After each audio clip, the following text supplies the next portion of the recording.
مولا علی شیر خدا فرماتے ہیں، امام سخاوی نے القول البدی میں لکھا ہے، فرماتے ہیں کہ حضرت عمر کا زمانہ مبارکہ تھا، میرا بڑا ہی دل کر رہا تھا سرکار کی زیارت کر۔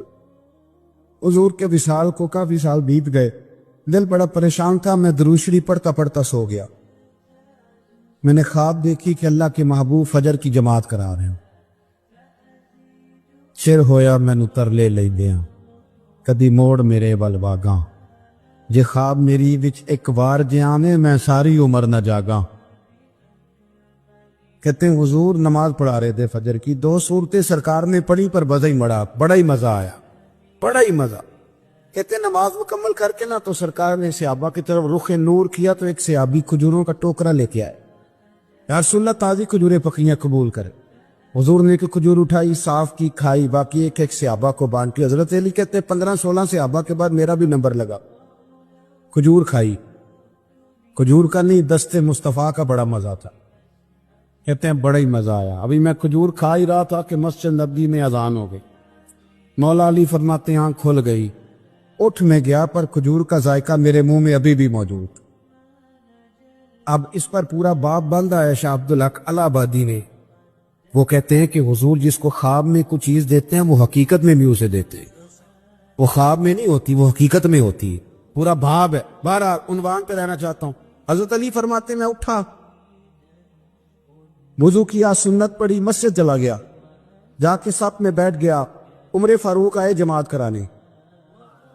کہتے عمر نے نماز شروع کی تو مجھے جھٹکا تب لگا جب عمر نے بھی وہی صورت شروع کر دی جو خواب میں سرکار نے پہلی رکعت میں پڑھی۔ میں سمجھا اتفاق ہے، لیکن کہتے ہیں دوسرا جھٹکا جب لگا جب دوسری رکعت میں حضرت عمر نے وہ صورت پڑھی جو حضور نے خواب میں دوسری رکعت میں پڑھی تھی۔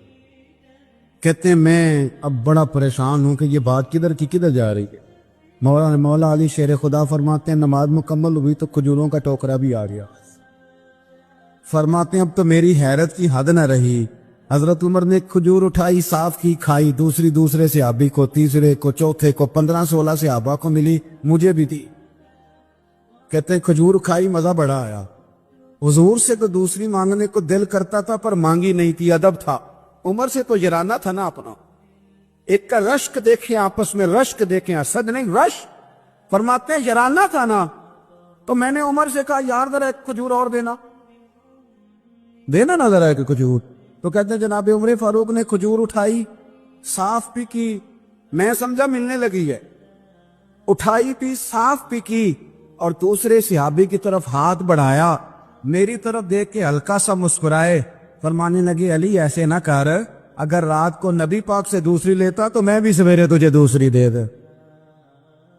حضور سے دوسری لی نہیں، نبی پاک سے دوسری مانگی نہیں تو میں کیسے دے دوں؟ خواب میری وچ آیا سی ماہی تو میں اودے گل وچ پا لیاں باواں، ڈر دی ماری اکھ بھی نہ کھولا، ڈر دی ماری اکھ، کیونکہ آئی یہ رات وصال دیوالی، ربا اے رات مکن نہ دیوی، اے رات مکن نہ دیوی، ڈر دی ماری میں اکھ بھی نہ کھولاں، کتے پھر بچھڑ نہ جاواں۔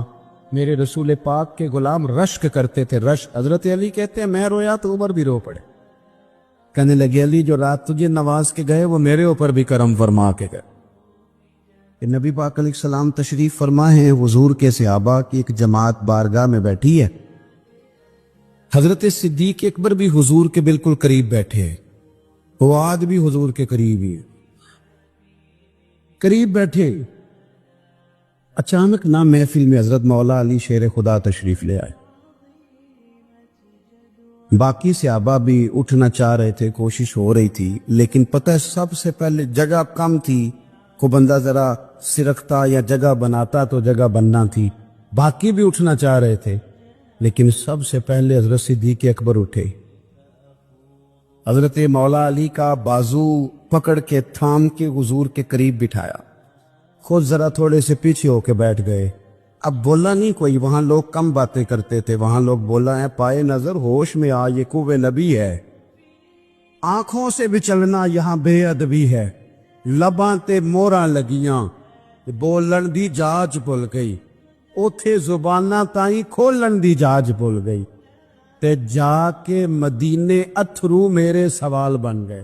حضور کی بارگاہ میں وہاں کو بندہ بات کرے، اللہ نے پہنچایا سرکار کے قدموں میں، صد شکر میں پھر آیا سرکار کے قدموں میں، کچھ لمحے سلامی کو ٹھہرا ہوں مواجہ پر، پھر مجھ کو ادب لایا، پھر مجھ کو ادب لایا سرکار کے قدموں میں۔ تو حضرت کسی نے گفتگو نہیں کی، حضرت صدیق اکبر نے بازو تھاما اور لا کر کے نا حضرت مولا علی کو حضور کے قریب بٹھایا اور خود سائیڈ پہ جا کے بیٹھ گئے، کوئی بولا نہیں، بات نہیں کی۔ تب ہم تو باتیں زیادہ کرتے ہیں نا، جا کے سائیڈ پہ بیٹھ گئے، اور کسی نے کیا تبصرہ کرنا تھا، نہ کسی کی جرت تھی، نہ کوئی کرنا چاہتا تھا، نہ کر سکتا تھا۔ تھوڑی دیر خاموشی رہی، پھر میرے کریم بولے حاضر، اور حضور بول کے فرمانے لگے دیکھا تم نے ابو بکر نے کیا کیا ہے؟ اور پھر حضور فرمانے لگے عزت والا ہی کسی کی عزت کو پہچان سکتا ہے۔ مولا کائنات، شیر خدا، علی المرتضیٰ، کیا بات ہے اس شیر خدا کی بھی۔ کتب حدیث میں سب سے زیادہ فضیلت کی حدیث ہے مولا علی شیر خدا کی۔ کیا شان پائی ہے، کیا مرتبہ پائے۔ 9 سال عمر تھی جب کلمہ پڑھا تھا۔ ویسے میرا تو خیال یہ ہے کہ یہ شروع سے کلمہ پڑھتے تھے اس لیے کہ پلے ہی حضور کی گود میں ہے۔ 9 سال کی عمر تھی جب باقاعدہ حضرت علی نے کلمہ پڑھا۔ 9 سال کی عمر۔ اللہ کے محبوب نے نہ کل صحابہ کو بٹھا کے کہا، اپنے کل رشتہ داروں کو، اہل قریش کو، کہ میں اللہ کا رسول ہوں تو کون کون میرے ساتھ چلے گا؟ کھانا کھانے سارے آ گئے، جب کہا نا تعاون کون کرے گا تو سب چپ کر گئے۔ جب کہا نا میں اللہ کا رسول ہوں تو پیچھے کون چلے گا؟ آگے لگ کے چلنا بھی آسان ہوتا ہے، ساتھ مل کے چلنا بھی آسان ہوتا ہے، مشکل ہوتا ہے پیچھے پیچھے چلنا، وہ مشکل ہوتا ہے، وہ نہیں لوگ چل پاتے۔ کون پیچھے چلے گا؟ میں اللہ کا نبی ہوں۔ تو سانپ سن گیا، لوگ خاموش ہو گئے۔ تو حضرت علی کہتے ہیں میں چھوٹا تھا، قد بھی میرا چھوٹا تھا، عمر 9 سال تھی، کھجور کھا رہا تھا، کرتا لمبا پہنا۔ جب کوئی نہ بولا تو حضرت علی کہتے ہیں میں نے پوری کھجور بھی نہیں کھائی، ابھی منہ میں تھی، باقی کی میں نے ویسے ہی ساری نکال لی، بعد میں کھا لوں گا، اور وہ کھجور میں نے جیب میں ڈال لی کہ دیر نہ ہو جائے۔ اللہ فرماتے ہیں میں پنجوں کے بل کھڑا ہو گیا اور میں نے دونوں بازو کھڑے کر کے کہا یا رسول اللہ یہ نہیں نہ بولتے، ابو لہب، عتبہ، عتیبہ، شعبہ، ابو سفیان نہیں نہ بولتے تو نہ بولیں، حضور آپ پریشان نہ ہو، انا حافظو کا یا رسول اللہ، انا ناصرو کا یا رسول اللہ، حضور میں ہر دشمن کے مقابلے میں آپ کی حفاظت کروں گا، دین کے ہر کام میں آپ کی مدد کروں گا۔ کہاں حضرت علی نے دوستی لگائی، کہاں 9 سال کی عمر۔ پھر حضرت علی ہر میدان میں آپ کو نظر آئے، ہر میں، بدر میں بھی مولا علی، احد میں بھی مولا علی، خندق میں بھی مولا علی۔ خیبر والے دن آنکھیں دکھتی تھی، پر میرے حبیب نے فرمایا اسے بلاؤ، جھنڈا بھی اسے ہی دینا ہے اور فتح بھی اللہ اسی کے ہاتھ پہ عطا فرمائے۔ یعنی تکلیف بھی تھی، آنکھیں دکھتی تھیں، حضرت علی بظاہر بیمار تھے، لیکن حضور نے فرمایا چونکہ انہوں نے وعدہ کیا ہے وہی آئیں گے، میدان میں نکلیں گے۔ ہر صحابی شان والے، حضرت ابوبکر صدیق کے مقام کو کون پہنچ سکتا ہے؟ جناب عمر، جناب عثمان، طلحہ و زبیر، ہر ایک کی کیا بات ہے، لیکن میرے نبی کریم علیہ الصلوۃ والسلام نے ہر میدان میں انہیں یاد کیا، اور وہ ہر میدان میں پہلی صف میں نظر آئے۔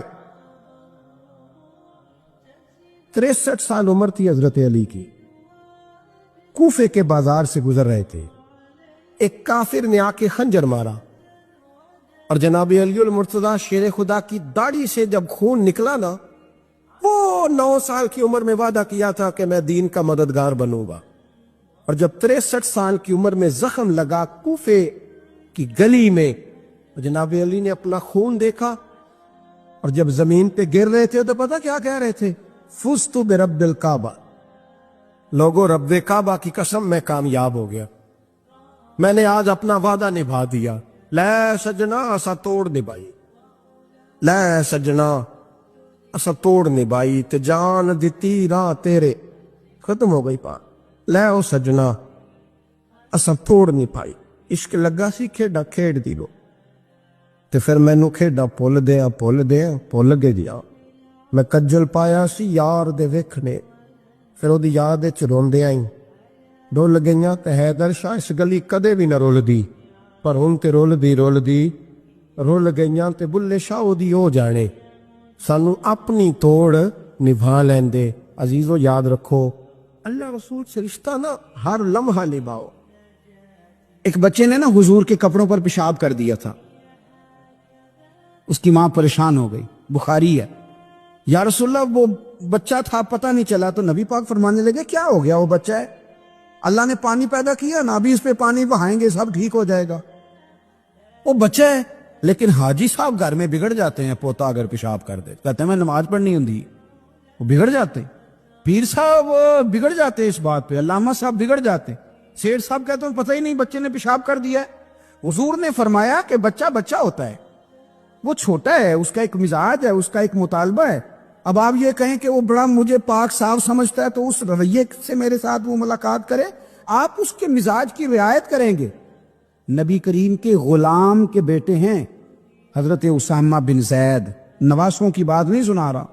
زید بن حارثہ حضور کے غلام تھے, ان کے بیٹے ہیں, چھوٹی عمر تھی, ناک بہ رہا تھا. ویسے دادا جی ناک صاف کر دیتے ہیں پوتے کا, ہو سکتا ہے وہ ڈانٹ دیں کہ چل دوڑ جا کتنا گندا, اماں سے کہتے ہیں ناک صاف کرے, چل نلائق.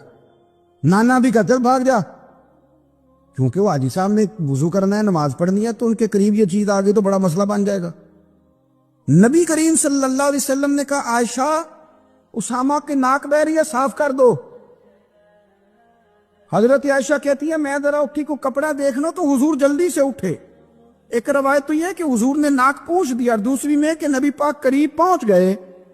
جناب عائشہ کہتے ہیں میں نے ہاتھ پکڑ لیا, میں نے کہا حضور کپڑا لینے گئی تھی, آ گئی. کہتے میں نے اپنے ہاتھوں سے ان کی ناک صاف کر دی, ریٹ صاف کر دیا. اللہ کے رسول گویا میری طرف دیکھ کے مسکرائے, حضور راضی ہوئے. بچے تو بچے ہوتے ہیں, بچے تو بچے ہوتے ہیں. اب آپ کو بچہ حاجی صاحب مانے, پہلے نمازی صاحب مانے, آپ کو پہلے بچہ جو ہے وہ بڑا سیانہ مانے, سمجھدار مانے, عقل مند مانے, پیر صاحب مانے. چھوٹا بچہ تو وہ نہیں مان سکتا. آپ اس کی نفسیات کے مطابق اس کے ساتھ چلیں. اب رویہ وہ رکھیں کہ وہ بچہ ہے, وہ چھوٹا ہے. حضور بچوں کے پاس سے گزرتے تھے تو انہیں سلام کہتے تھے. آپ بھی کہتے ہیں, آج سے کہیں گے. حضور گزرتے چھوٹے کہتے السلام علیکم. اور نبی پاک صلی اللہ علیہ وسلم کبھی کبھی نا بچے کھیل رہے ہوتے تو حضور بیٹھ جاتے, فرماتے یار میرے سینے سے تو لگو. حضور زمین پہ بیٹھ جاتے, بچہ یوں ہاتھ پہ, بچہ دوڑا آتا, حضور کے سینے سے جب لگتا تو نبی پاک گر جاتے اور فرماتے اوئے ہوئے تم نے تو مجھے گرا ہی دیا ہے. یہ بچوں کے ساتھ آپ جو رویہ رکھیں گے وہ میٹھا ہوگا. اب آپ کہیں کہ چونکہ اب میں ایک عہدے پہ ہوں, میں ایک منصب پہ ہوں, تو یہ آپ کی نفسیاتی کمزوری ہے. پھر کیا ہوتا ہے, بچوں کو ڈانٹ کے رکھا جاتا ہے, بے جا ڈانٹ ڈپٹ, بے جا سختی, اور بے جا ان کے ساتھ رویے, اور ان کے ساتھ بڑی عجیب و غریب قسم کی جو ہے وہ ہماری جو ہے وہ گھٹن کیپ آ جاتا ہے بچوں کے درمیان. بچے, میں کہا کرتا ہوں, پھر بچے ہمیں دکھ نہیں سناتے, وہ پھر غلط آدمی کو دوست بناتے ہیں, پھر اس غلط آدمی کو اپنی بات بتاتے ہیں, غلط آدمی رازدار بن جاتا. آپ ان کی نفسیات کے مطابق ان سے پیار کریں, انہیں ٹائم دیں. آپ دیکھیں یہ کیا سوچتے ہیں, کیا کہتے ہیں, کس طرح کا ان کا رویہ ہے بچوں کے ساتھ. پھر نوجوان جب کوئی ہو جاتا ہے تو اس کی سوچیں جوان ہو جاتی ہیں. نوجوانوں سے معذرت کے ساتھ نبی پاک علیہ السلام نے نوجوانوں کی حکومت سے پناہ مانگی, نوجوانوں کی حکومت سے پناہ مانگی ہے, اس لیے کہ نوجوان بڑی جلدی پیار بھی کرتا ہے اور بڑی جلدی نفرت بھی کرتا ہے. سوچیں مضبوط نہیں ہوتی. نوجوان آدمی, جوان آدمی, بکھری ہوئی سوچیں ہوتی. میرے رسول کریم صلی اللہ علیہ وسلم نوجوانوں سے ان کے مزاج کے مطابق ڈیل کرتے تھے, ان کی طبیعت کے مطابق ان کی ذہن سازی کرتے. ہم نہ جوانوں کو وقت نہیں دیتے, ہم مطالبہ کرتے ہیں نوجوان سے کہ وہ ہے نوجوان, باتیں بوڑھوں والی کرے. اگر جوانی میں بوڑھوں والی باتیں کرے تو پھر تو شیخ سعدی کہتے ہیں سارے بوڑھے چھوڑ کے اس نوجوان کے پاس بیٹھو, اس کے پاس فیض زیادہ ہے. اگر ایسا ہو جائے, کیونکہ در جوانی توبہ کردن شیوائے پیغمبری, یہ تو اچھی بات ہے.